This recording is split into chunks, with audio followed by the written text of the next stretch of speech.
In this session, we're going to see how to solve nonlinear systems of equations, and we are going to do so using substitution and elimination. Now, while we will not be using graphical approaches, since we're dealing with systems of equations in two variables, they do have graphical representations. And so just to give you an idea of what we're looking at, we might have the equation of, say, a parabola and the equation of a line. And when we solve the system, what we would be doing is we would be finding the points of intersection between the parabola and the line. And you can see in this case, there would be two solutions. Although if the line were positioned differently, there could possibly be only one solution, or of course, no solution at all. We could also be dealing with something like a couple of parabolas intersecting, and we're finding those points where that occurs, or even a circle and a parabola which can intersect in several different ways. Again, we aren't going to be using graphical approaches, but these are some kind of visuals that you might cling to as we do our work. For our first example, solve the system of nonlinear equations. We are looking at 3x squared plus 4y equals 17, 2x squared plus 5y equals 2. Now, as was stated above, we're going to solve these using substitution or elimination, and it seems to me that with the coefficients I'm looking at, elimination is the way to go. So I'm going to take the first equation and I'm going to multiply it by 2, and don't forget we've got to multiply both sides. And the second equation I'm going to multiply by -3. And when I do this, I'm going to end up with coefficients on the x squared terms of 6 and -6 respectively. So the result of multiplying these equations by those numbers is this new system, 6x squared plus 8y equals 34, and -6x squared minus 15y equals -6. And when we add these together, the x terms drop out, and solving the resulting equation gives us that y is equal to -4. Now, since we are solving a system, we're going to do what we would generally do with a linear system. That is, I'm going to go ahead and back substitute into, I'm going to make it the first equation, which I didn't label, but it is the first equation up there. And then we're going to solve for x. And so we get 3x squared plus 4 times -4 equals 17. Adding 16 to both sides after multiplying gives us that 3x squared is equal to 33, so x squared is equal to 11. Which means that x is equal to the square root of 11, right? Right? Except for one thing, we just square rooted both sides of an equation, and so we have to remember plus or minus. So we're going to wrap this up, make it all nice and tidy. Xy is equal to, now since both the positive and negative square root of 11 are both associated with -4, we can go ahead and write it in this compact form, plus or minus square root of 11 comma -4. If the positive square root was associated with one particular y value and the negative square root was associated with another y value, then I would have to split this up into two separate ordered pairs. But since, as I say, the positive and the negative are associated with the same y value, we can use this compact form. The next system we're going to solve is 4 over x squared plus 6 over y to the 4th equals 7/2, and 1 over x squared minus 2 over y to the 4th equals 0. Our first thought might be, let's clear the fractions. I don't want to do that. I'll tell you why. To clear the fractions, we would have to multiply both sides by x squared y to the 4th, which would clear the stuff on the left-hand side. But on the right-hand side, I'd end up with a term that is x squared and y to the 4th all at the same time. I don't want that. I don't like it one little bit. Some books would advocate a substitution, like let u equal 1 over x squared and let v equal 1 over y to the 4th. And then the first equation would become 4u plus 6v equals 7/2. And then you do the same thing to the second equation and do all kinds of stuff. But then you have to remember to bring it back to x's and y's. I don't want to do that either. Well, then what, pray tell, are we going to do? And let's stop it with these false starts. I am noticing that the denominators are like denominators, right? So we have like fractions. 4 over x squared and 1 over x squared. Likewise, we have 6 over y to the fourth and 2 over y to the fourth. And so what I'm going to do is just multiply the second equation by 3, and we're going to clear out the term containing y to the fourth. So the second equation, multiply it by 3. We got to remember to do both sides, even though the one on the right is 0. It's just good form. And here we end up with this new system, 4 over x squared plus 6 over y to the fourth equals 7 halves, and 3 over x squared minus 6 over y to the fourth is equal to 0. And when we add these two together, as promised, the terms containing y to the fourth go away. We end up with 7 over x squared is equal to 7 halves. We can cross multiply or do all kinds of things, but look, the numerators are equal, which means that the denominators must also be equal. In other words, x squared is equal to 2, which means that x is equal to plus or minus the square root of 2, remembering to include the plus or minus whenever we square root both sides of an equation. And now we're going to substitute to get what y is. Since it's x squared that appears in both of the original equations, when we substitute, we might as well substitute x squared, which is 2. I'm going to put this into the second equation just because it looks like it's a little bit easier to deal with. And doing so gives me 1/2 minus 2 over y to the fourth is equal to 0. Now our goal is to solve for y to the fourth. What I'd like to do is get that term on one side. Ultimately, I want to isolate y. I'm going to do so by adding. I'm going to get 1/2 is equal to 2 over y to the fourth. And then by cross multiplying, what we can get is that y to the fourth is equal to 4. Now, when we had y squared equals 2, we square rooted both sides to get the answer. Here we have y to the fourth equals 4, and so we're going to fourth root both sides to get the answer, and we have y is equal to the fourth root of 4. But since 4 is equal to 2 squared, we actually can simplify this radical. Oh, I forgot the plus or minus. There it is, plus or minus. Did you catch that? I hope so. We actually end up with y equals plus or minus the square root of 2. Now look, if x had been a positive square root of 2, putting it into the denominator of that equation and squaring it would give us that y was this plus or minus the square root of 2. If x had been the negative square root of 2, we would have gotten the exact same result. In other words, there are actually 4 solutions to this system. They are that xy is equal to the square root of 2, comma, square root of 2. If either one of these was negative, it would work. If either one of these is positive, it would work.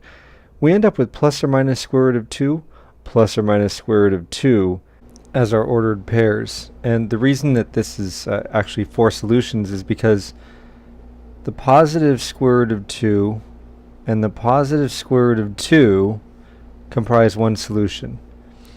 The negative square root of 2, comma, negative square root of 2 is another one. But there are actually mix and match opportunities here. We could have the positive square root of 2 with the negative square root of 2, or the negative square root of 2 associated with x and the positive square root of 2 associated with y. And so when we say plus or minus and plus or minus, right, for both coordinates, what we're saying is that the positive can go with the positive or with the negative, and so on with the rest of the ordered pairs. In any case, this compact form is the way we express this solution. Our next system is x squared plus y squared equals 10, and y equals x plus 2. You may recognize this as a circle and a line. If you don't recognize it as such, that's okay. What I notice is that I have one equation that has y isolated, y equals x plus 2. And so what I'd like to do is I'd like to substitute for y in the other equation. Why don't you go ahead and do that, pause the video, and see what you come up with. I'm going to interrupt my solving right here to highlight a pitfall that I see a lot of times. X squared plus x plus 2, the quantity squared, is equal to 10. A lot of people think that you can square root both sides and get rid of the squares. You cannot, absolutely cannot, square root terms in an equation. What we have to do is actually multiply out the binomial that's squared and then solve the resulting equation. So make sure that you do that. Go ahead and pause this again if you fell into that pitfall.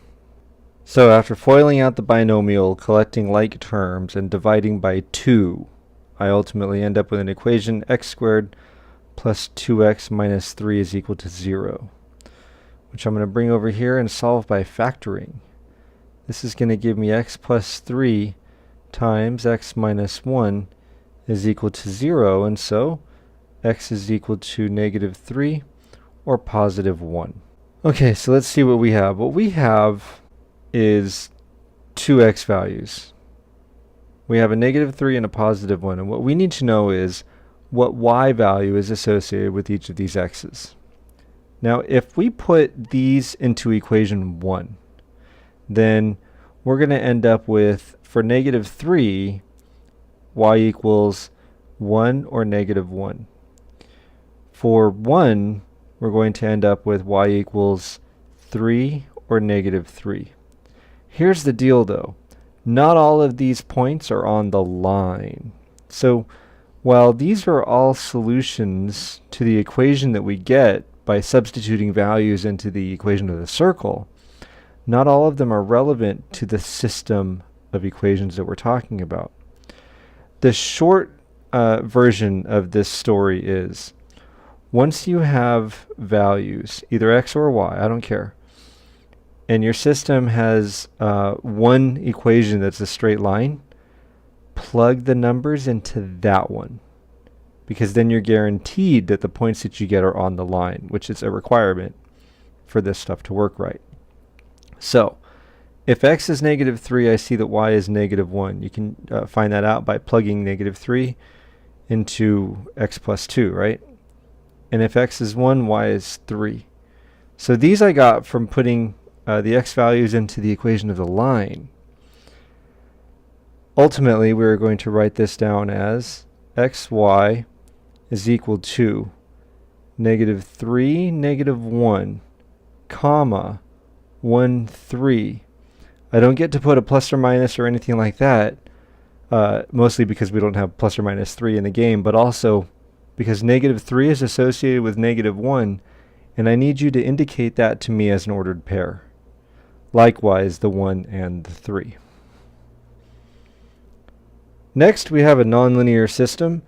4x squared minus 3xy plus 9y squared equals 15. 2x plus 3y equals 5. So this is an example of we try a few things out and then see what works. Substituting doesn't really seem appealing. We'd have to solve for x or solve for y. It's actually not obvious what happens, but in this case, what I want to do is I actually want to square the second equation. What tips me off to that is the first equation has a 4x squared. That would happen if we squared the 2x in the second equation. Also, the last term on the left-hand side of the first equation is 9y squared, which we would get if we squared 3y. And so because of what I'm looking at here, the patterns, it looks to me like we're going to get something good by squaring both sides of the second equation. So let's go ahead and do that and see what we end up with.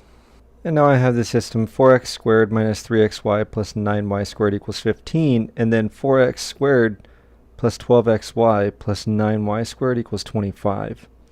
If we now multiply the second equation by a negative 1 and then add the two equations together, we actually end up knocking out both the x squared term and the y squared term. We end up with negative 15xy is equal to negative 10. And then dividing both sides by negative 5, we get 3xy is equal to 2. At this point, I'm not really sure what's best to do, but what I want to do is I'm going to go ahead and isolate x. And then we're going to do this by substitution. So I'm going to get x is equal to 2 over 3y, and that I'm going to substitute into the second equation. The second because the first just looks hideous. So substituting x equals 2 over 3y into the second equation gives me 2 times 2 over 3y plus 3y equals 5. And so 4 over 3y plus 3y is equal to 5. And now at this point, since we have an equation with a fraction in it, we're going to go ahead and clear the fraction by multiplying both sides of the equation by the denominator 3y. When we do that, we get 4 plus 9y squared equals 15y, which is now a quadratic equation. This becomes 9y squared minus 15y plus 4 is equal to 0. And I said it equal to 0 because remember we solve quadratic equations by factoring. Bringing this over here, we need to factor this. I want you to pause the video and see if you can factor this on your own. Alright, let's see what we can come up with. For the leading terms inside the parentheses, I need them to multiply to be 9y squared. So I'm going to write a 3y and a 3y. It's just a guess. I'm just hoping it'll work. And then the second term needs to be a 4, but I know it's not a perfect square trinomial because of that 15 in the middle. So I need factors that multiply to be 4. So I'm going to try 4 and 1. Lastly, the 15y is the middle term, is actually a negative 15y, and so I need to have negatives inside of the parentheses. And so I have 3y minus 4 times 3y minus 1 equals 0. It's a good thing to double check to make sure we factored correctly. 3y times negative 1 is negative 3y. Negative 4 times 3y is negative 12y. Since those add up to the negative 15y, I know that I have factored correctly.